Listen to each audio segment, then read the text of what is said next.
Hello, everyone, and welcome to May I AI. I am your host, and today I'm tackling a topic that isn't really technical, but is rather concerning. We're going to talk about a phenomenon that's been happening a lot recently and has just been gaining popularity and rising more and more. Professionals has been reporting seeing this more and more with the rise of AI. In this episode, I want to tackle AI psychosis, what it is, what it means, and why it's a risk and a concerning AI safety issue. So let's jump right in. Let's start with the very basics. What even is AI psychosis? Earlier, when you Googled the term, you would usually find results based on LLM hallucinations. Basically, AI and LLMs making deluded mistakes and generating stuff that don't exist, leading to the fact that people saw this as psychosis when it comes to AI. It has since then formed into a more psychotic like behavior linked to prolonged AI and LLM use. More specifically, focused on a chatbot use for a really long time. As of right now, as of today, it's not really a clinical diagnosed situation, but it has been reported and seen in practice by a lot of professionals. AI psychosis is right now divided into three types. Messianic mission, basically for people who believe they have uncovered truths about the world. Godlike AI, for people who believe that their chatbots have become a deity or a godlike figure. Or, more predominantly, romantic or attachment based delusions. Basically, people who are looking into these chatbots as romantic figures or friends or something that they form a relationship or attachment with. So how do chatbots contribute to this issue? Chatbots and LLMs in general usually echo human-based language. They echo the same user language that their users are using to talk to them. And I think we've all in a way seen memes on how GPT usually hypes up and validates every prompt as though it's very big and very good, even when it's not. And this can sometimes feel great to have someone who will always validate whatever it is you bring up, and someone who will not judge you for whatever it is that you ask. Most chatbots and LLMs are trained to really just validate beliefs and help their users and not really challenge them, which can lead to agentic misalignment. The truth is, a lot of people are rushing to their AI companion to talk about whatever they want in a way that they know is safe to them so that they will not be getting judged over it, and as a way for them to have a direct connection to something that is always available. And due to the way these LLMs and these AI agents have been trained to mimic the behavior of the users, basically the way they are trained to be a user companion, people are falling victims to these delusions that these systems are indeed actual friends. There was a paper published in 2025 titled Delusion by Design, which basically reviews multiple cases of people who have fallen into these delusions as AI psychosis. They basically reviewed cases and patterns on AI that is reinforcing these delusions rather than aligning them. As of today, there isn't really any peer-reviewed clinical evidence that just prolonged chatting with these chatbots can induce psychosis in any individual, but the rise and the immersion pattern that we can see is quite concerning. The truth is, there has been a lot of cases and real world case studies that show that people have caused harm, hospitalization, suicides, and even job and relationship breakdowns. These, while can seem as funny, quirky stories, cause real harm. This topic isn't about mongering fear for AI, it isn't about limiting the use of AI systems, but it is about awareness.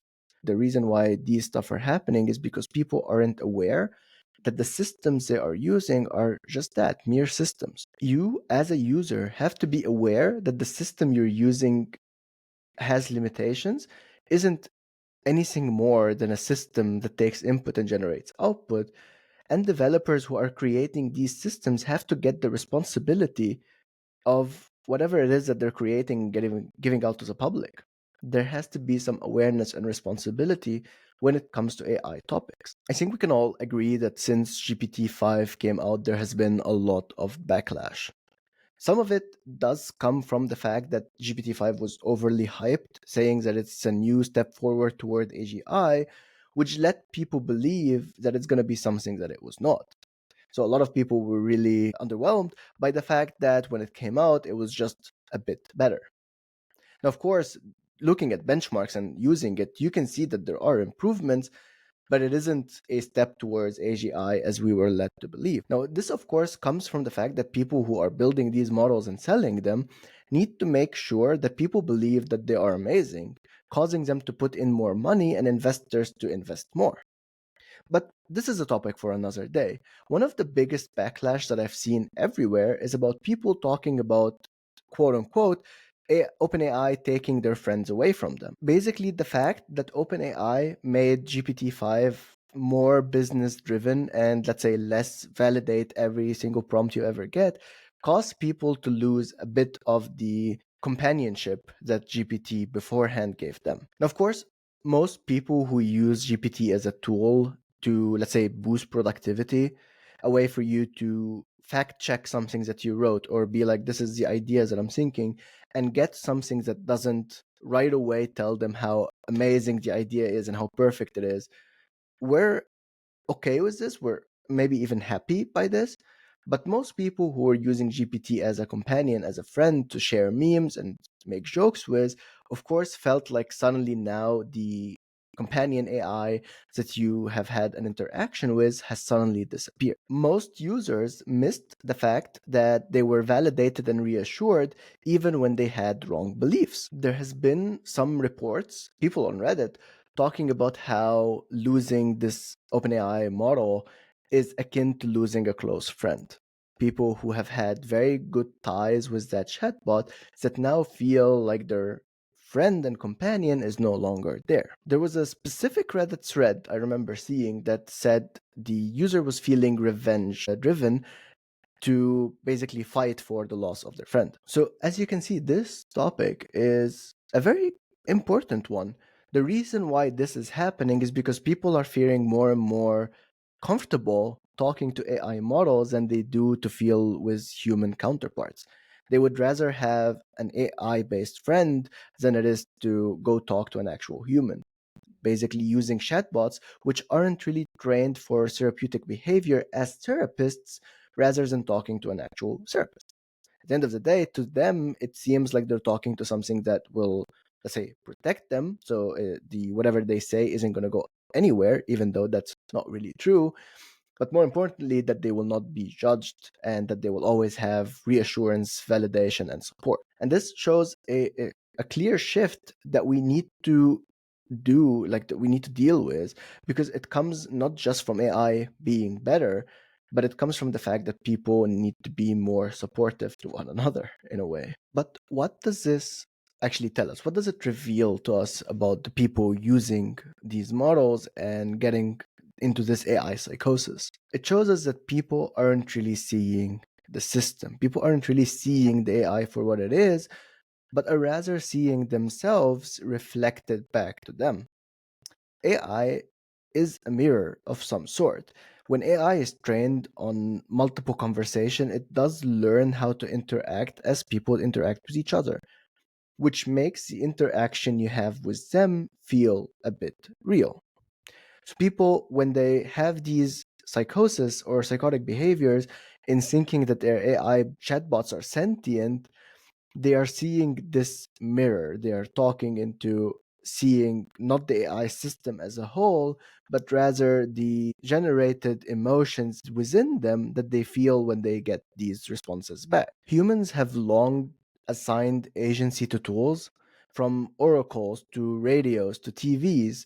AI isn't new in generating these experiences for people, but the fact that it's interactive and most importantly personalized makes it a bit more risky and a bit more influential. What we should ask ourselves here is, when AI is speaking with confidence, is that genuine? Because many people treat it as such. People see fluency and confidence and often relate that to truth. People think that this is what makes something real and truthful. But from an objective standpoint, AI isn't real, isn't divine, and most importantly, it isn't alive. It's a system that generates tokens based on patterns. And people need to understand that. The real tension between the objective nature and the subjective experiences that these users are feeling is what's at the center of AI psychosis. And this is really what makes chatbots very powerful, but also makes them very risky. As you can see, this is a very large problem that is growing every day and is probably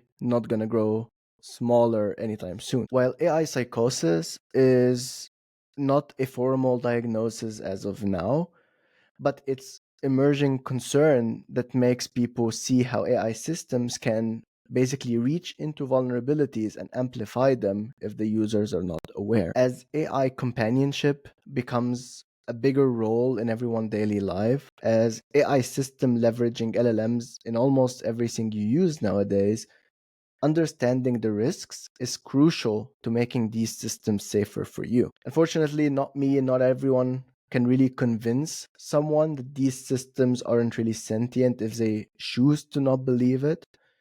But this will be up to you to decide. I'll maybe revisit this topic in a later episode, but for now, this shall be all the talking I do today. I hope this makes it easier for you to understand the role AI plays in our lives, and I'd like to hear what you think about this topic and how you see AI and how it's shaping everyone's behaviors. Let me know in the comments below. Remember to subscribe if you like this topic, and I'll see you in the next episode.